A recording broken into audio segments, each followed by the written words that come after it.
is an interview of Casey Luskin of the Discovery Institute on Fox News. In it, Casey butchers science, reality, and just flat out lies through his teeth to support his primitive views. Now, please note that this is the same clown who felt himself qualified enough to critique a peer-reviewed publication about the evolution of the tetrapod arm without even knowing the names of the major bones of the arm. Welcome back. When a Texas Board of Education approved objections to evolution in textbooks, the fight over how to teach the subject, evolution, should have been over. But some textbooks are still getting it wrong, raising the question, should the board be stripped of its power to choose textbooks? Joining us right now from the Discovery Institute, an organization that has been heavily involved in the Texas case, is Casey Luskin. Good morning to you, Casey. Thanks for having me. Okay. Now, your problem, and the whole thing, creationism versus Darwinism, is white hot these days. Your main problem with science books is that they take a one-sided look at evolution, right? That's exactly right. Unfortunately, the vast majority of biology textbooks today really censor from students any of the science that challenges Darwin. No, Luskin, the science doesn't challenge Darwin. You simply don't understand science and don't understand how factually inept your arguments are. For example, let's take a flat earther who stands up and says, yeah, well, if the earth is really round, then why don't all the Asian people fall off of the bottom? That's exactly what Luskin is doing. He's not understanding the arguments and therefore views the concept around earth, evolution, as being false because he thinks that he has this big hole. But again, his knowledge is so limited that he doesn't understand that those quote-unquote holes don't really exist.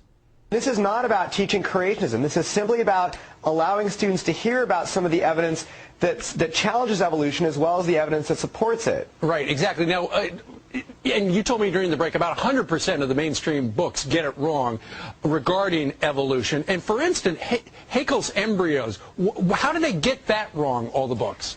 Well, there are biology textbooks in use today that use these drawings of vertebrate embryos, things like chickens and cows and humans. And biologists have known that these drawings were fraudulent for over 100 years. But what these drawings do is they obscure the differences between the early stages of embryos in order to make it look like all these different vertebrate groups share a common ancestor. But we've known for hundreds of years, for decades, that these drawings are fraudulent, and they are still in many textbooks that are used today.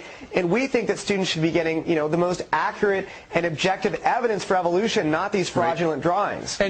Okay, it's time that we address the creationist favorite, Haeckel's embryos. Okay. It's a well-known fact that organisms, while they're developing, converge during their phylotypic stages to appear very similarly.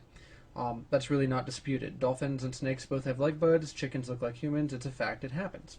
Now, what Haeckel falsely believed was that a vertebrate organism passed through different stages reflecting its evolution. So, for example, he argued that a human being would pass through a stage where it looked like a fish, then an amphibian, then a reptile, then onto the mammals that we are. He based this belief largely on an assumption that DNA couldn't really change, which, by the way, is a creationist favorite. That DNA had certain constraints, and that the embryo was sort of locked into its developmental course, and that modifications happened in the adult human being, or in the adult animal. We now know this to be false. So what Haeckel did was to exaggerate these similarities to demonstrate his point. So think of a caricature, where the prominent features of a person are made much more prominent. Now, note that Haeckel didn't make any of these characteristics or similarities up. They are really all there in the embryos, and they are very similar. That being said, however, exaggerating them still isn't acceptable in science, which is why Haeckel's embryos are viewed the way they are. Note that the ironic thing about this is that Luskin is doing the same exact thing Haeckel did. While Haeckel dishonestly exaggerated the similarities in the embryos, Luskin is dishonestly exaggerating the differences in the embryos. He's doing the exact same thing, although I would argue that what Luskin is doing is more immoral, simply because what Haeckel based his drawings on actually existed. These similarities are there. Whereas what Luskin is doing is he's trying to mislead you into thinking that there are no similarities whatsoever, which is more dishonest because he's fabricating something. Also, for some strange reason, creationists seem to think that Haeckel's embryos are a major source of people accepting evolution, when that's simply not the case. The similarities during development are nowhere near the strongest pieces of evidence supporting evolution, but instead they simply focus on this one thing because that's all that they can grasp at. It's actually kind of similar to people denying dinosaurs existed and finding one paleontologist who fabricated a dinosaur fossil so that he could get famous, and then they take that fossil and say, aha, this fossil is forged, all the books containing dinosaur fossils have it all wrong, it's completely wrong, dinosaurs never existed, we win. That's exactly what Luskin is doing, and that's exactly what creationists always do. Another example is Darwin's Tree of Life. I mean, that's what I learned back in the day, but there are holes all punched through that as well. As we learn more and more about the DNA evidence, we're finding that when you take one gene, it gives you one version of the Tree of Life, but when you use a different gene, it gives you an entirely different version of the Tree of Life. I'd like to quickly point out that the last bit was a blatant lie. This is something that's been remarkably well studied, and every major gene in every organism not subject to horizontal gene transfer adheres to and completely supports the Tree of Life.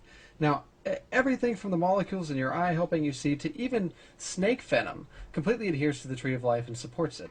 I'll touch more on this here in 1 second. I'll let Luskin finish. An article in the journal New Scientist recently said that the Tree of Life is being, quote, annihilated, unquote, by the new DNA evidence. And yet when we look at textbooks, they present the Tree of Life as if it's an unadulterated fact. Folks, this is a perfect example as to why exactly you cannot trust these people. What the article in New Scientist demonstrated was that there was much more horizontal gene transfer early on than what we thought. So what is horizontal gene transfer? Well, it basically happens when two organisms of different species swap genes with each other. This happens mostly in bacteria and lower-level organisms. It's actually one of the major problems with antibiotic resistance in the sense that we all have normal flora and bacteria in our intestinal tracts. Well, what happens when we take antibiotics is that we select for our normal flora that are resistant to those antibiotics because they have the resistant genes. Now what happens later on when we get a pathogenic infection is that those resistance genes from our normal flora can actually be passed to the pathogenic bacteria, causing them to become resistant to antibiotics too. So what Casey Luskin is basically doing here is taking the example of New Scientist, which was that there's much more horizontal gene transfer in the lower Tree of Life than what we previously thought, and he's applying it to the entire tree, as if there's this murkying of the water between amphibians and reptiles and birds and mammals and things like that, which simply isn't the case. If anything, the article in New Scientist applied to the bottom 1/15th of the tree, where the remainder of the tree is perfectly intact. There is no horizontal gene transfer between larger organisms simply because that doesn't happen.